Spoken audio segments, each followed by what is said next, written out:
But James Carville is very opinionated about the fact that there are too many preachy females who are dominating the culture of the Democratic Party. Yeah, that's... He actually said that? Yeah. Oh, why not? My God. So who's talking about that on the Hill? Like Maureen Dowd. Yeah. In an interview published on Saturday with the New York Times, Maureen Dowd, Carville voiced concerns about the culture of the Democratic Party and how it could impact Biden's support among because that's what's causing Biden to lose support. I didn't know. I didn't know loud women was the reason why he was losing support. I honestly didn't know anybody still listened to him at all, except for that they keep putting him on TV and keep putting him on all these I wouldn't even know that that is so... The message is too feminine. A suspicion of mine is that there are too many preachy females. Don't drink beer. Don't watch football. Don't eat hamburgers. It's not good for you. The message is too feminine. Everything you're doing is destroying the planet. You gotta eat your peas. See, for real? No, that's unbelievable. Carville, who was a strategist, one of many, for former President Clinton's 1992 presidential campaign. Keep in mind, always thank Ross Perot, because Ross Perot is how Clinton got into the White House. There's no question about that. If you listen to Democratic elites, I think this is still Carville talking. If you listen to Democratic elites, NPR is my go-to place for that. The whole talk is about how women and women of color are going to decide this election. I'm like, well, 48% of the people that vote are males. Do you mind if they have some consideration? So he really is. And oh my God. This is like this is like White Lives Matter. Keep tearing off the veil as far as I'm concerned. That's what that is. That is the most ridiculous thing. Really? Carville, keep talking. More and more voters of color will go to Trump and like, possibly RFK and obviously to Dr. West and Dr. Stein. Oh my God.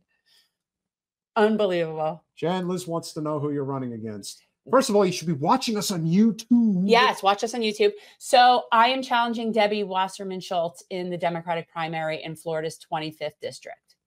And we are in like South Broward area. Yes. That's who I am running against. Yes.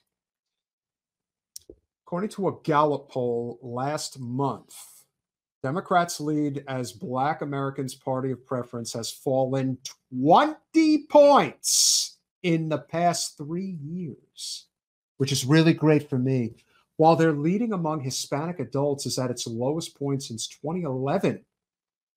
You know what happened in the 2010 election cycle? The biggest shellacking that they've ever seen. Well, that in 1994. CBS poll from last month showed Biden's support among Black voters was down from 87% in 22, 76%. He's going to lose. Period. Well, the thing is this, and I've been saying this all from the beginning, like it's so interesting that people want to just go back and forth with all the details and the numbers. It's so basic. He barely won in 20.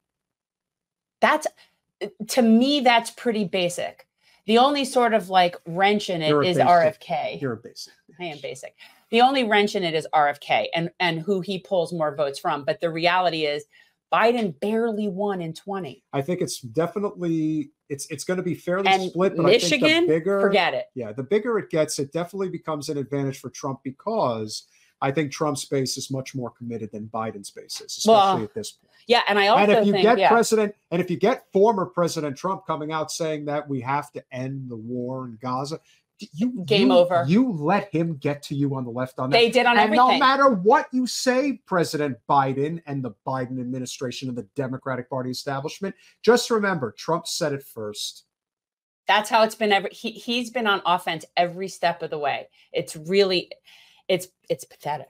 But let's get the opinion of James Carville because he knows exactly the pulse of the Democratic Party. Remember when Bernie was really in line to win the nomination and he won in a blowout in Nevada? And what did they do that evening on MSNBC? They dragged out Carville to come on there and say, there's nobody more happy in the world right now than Vladimir Putin. And it's like, there are people who buy that shit. Like they really buy into it. It's amazing. Yeah. Yeah. No, it's not a war. I've said that before. It's not a war. You're going to try. You give it a. I'm working on it. I'm working on it. Give it a. But it's just so they're pitiful. I feel like they have nothing. But again, he barely won, and I do not see how he can win Michigan. And the other problem is that you could see that they sort of at that one point sort of brought Kamala out to just sort of like run a focus group on that, to just sort of let Kamala peep her head out. We're going to do, I'm sure that, and I bet you anything that the focus group results were not good. Well, we went to an event. We met with some people on the weekend, and it just so happens that when we're going to this event on the interstate, that was the exact same time that Vice President Harris was arriving at Fort Lauderdale Airport. We saw the motorcade. The motorcade was as insane as anything you could possibly imagine. They had to shut down the highway. It was a 50 to 100 And where did she go, Peter? So Kamala Harris. So in other words, the party has decided they're gonna throw money at Florida after all. They've decided because they realize Michigan's a lost cause. So now they're going to throw money at Florida. But so here's the thing. There is no question that there are important issues that need to be dealt with.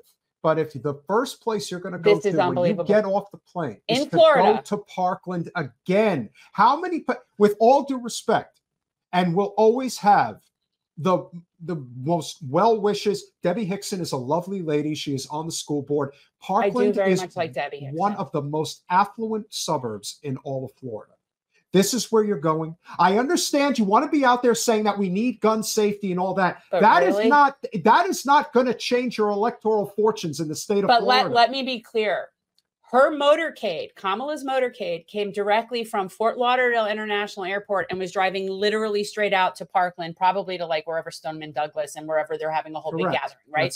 So if that is their strategy to even come close to anything in Florida, go to Liberia. You're delusional. Go to Liberia. Why don't you actually go into a neighborhood that desperately needs help? Well, because those aren't their voters.